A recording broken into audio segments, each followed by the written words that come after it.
Oh, hey y'all, happy Monday. How's it going? Fatty here, and today I'm bringing you 3 different maps for Polymer guides. We're going to go over the island, the center, and extinction. This is going to be a 3-part video series. This first one's going to cover what I call just like the small dinosaur farming method. These maps don't really have a ton of great methods. I'm going to go over, the next one's going to be ones that have bigger dinosaurs that give you a lot more, and then the final episode's going to be ones that have unique Polymer methods. I know a lot of you guys are going to be aware of the bee cave on center, or going to aberration using a bear to get Polymer.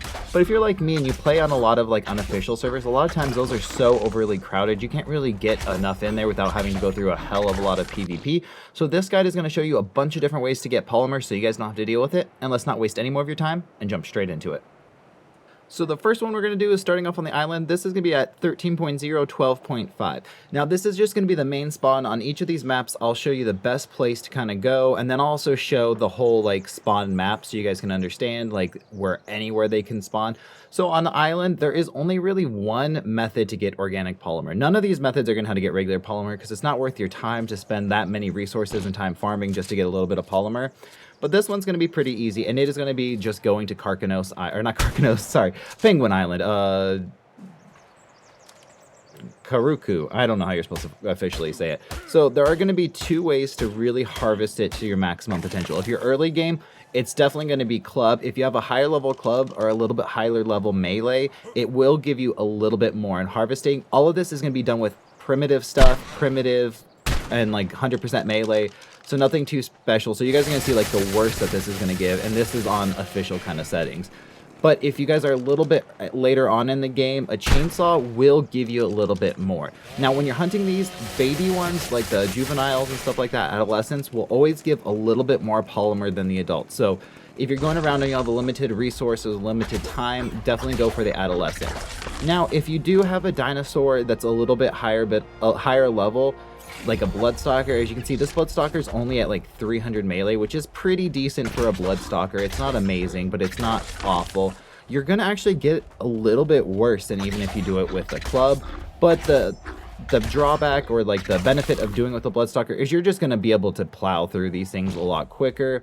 It's just not as beneficial for your time. It just takes a little bit longer. So I'm going to leave that one up to you, which you guys think is better. I would personally recommend just killing it with a Bloodstalker, kind of like I did there, and then harvesting it with a club. It kind of is the best of both worlds. Or if you have an RG, something like that as well, anything that can kind of kill them, that's what you want to do. Next, we're going to head over to the center. This is going to be at 36.5, 12.9. Now, I will flash the spawn map so you can see the 3 spots, but it's pretty easy. You can see 3 snow circles on the map, and that's where you're going to go. This one right next to Green Ob is the one I see most common, but also be aware you're right next to Green Ob, so it is a little bit more tricky. And just like before, the only real method to get Polymer on this map is just going to be hitting penguins, right? So if you guys don't, there is a nice jump cave down in here in the lava area where you can get some blueprints, and a lot of times you can find a club blueprint early in game. So if you get a Bloodstalker, you can just head down there really quick and go grab it, and it makes it a little bit easier to do this. But like I said, otherwise it's going to be the club chainsaw method. So just be aware though, since you are this close to Green Ob, people do love the center because the boss fights are so super easy to do here. Great way to farm element and also to get some of those tech engrams. So if you're going to come here, just be aware that you're going to be kind of contested if you do come to this area. Not all the time, but it's going to be probably the hardest one to go to and not be found by anybody or see anybody else. And let's move on to the last map, Extinction. Finally, we head over to Extinction. Now, Extinction's kind of a unique map. There are a couple different ways to get Polymer on here, but really the only method, if you're just trying to go straight farm it, is going to be killing corrupted dinosaurs. Now, they're going to be all outside the sanctuary. They're pretty much anywhere that's not in one of the bubble biomes or in sanctuary, and sometimes they kind of wander into sanctuary.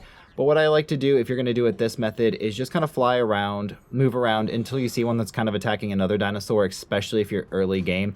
Kind of let the other dinosaur do a little bit of the work for you when they get into a fight, because the corrupted dinos will fight wild dinosaurs as well, which makes it pretty nice and easy. So in this situation, found 2 trikes going after the other trikes. Again, I'm only using a primitive shotgun here, so this is something that you could do pretty early game if you wanted to. I'd let them fight for just a second, kind of watch out, see what they're doing. And then once they kind of see either one of the regular ones die or something like that, that's usually where I come in. At least let them soften them up for you a bit. and then you just kind of have to take them down. Now, again, you're going to want to use a chainsaw. If you try to use a club on this, you're not going to get, it's not like the penguins, right? The only real method to get it is going to be chainsawing. I'll just show a quick example, right? I do like 4 or 5 hits on it. I only get a tiny bit of hide and a tiny bit of raw meat. But as soon as I use a chainsaw, I get those corrupted nodules. Now, it's not technically organic polymer, but it's exactly the same thing. It's just polymer that spoils. So corrupted nodes equals polymer. Now, you can do like the OSDs, right? And you can get polymer from those. But those are a little bit harder to do. I can put a guide out how to complete those. If you're a little further in the game, right, it's not going to be too difficult. And you get polymer from, I think, any of the ones that are, you can get some from the blue drops, but the higher level ones will always give more. So if you're just early game, or you just need to pick up that quick little bit of polymer to get a kit going, or a couple turrets and you're only missing a little bit, this is the way that you're going to do it on Extinction. There's not really any other ways to do it. Like I said, this is going to be a 3-part guide. The next ones I'm going to be covering any map that has any other dinosaurs, because there are a few other things that do give polymer on these other maps. I just want to show you guys as many different ways to get organic polymer as I possibly could, so that you're not always waiting for the bee cave to spawn up or trying to grind up to get to aberration to go down there. So thank you guys for watching. The next 2 videos I'm going to do will be out tomorrow, Tuesday, and as well Wednesday, January 11th or 11th and 12th. So watch out for those, guys. Look for those so you guys can know every possible way to get organic polymer in Ark. And I will catch you guys in the very next episode. Peace.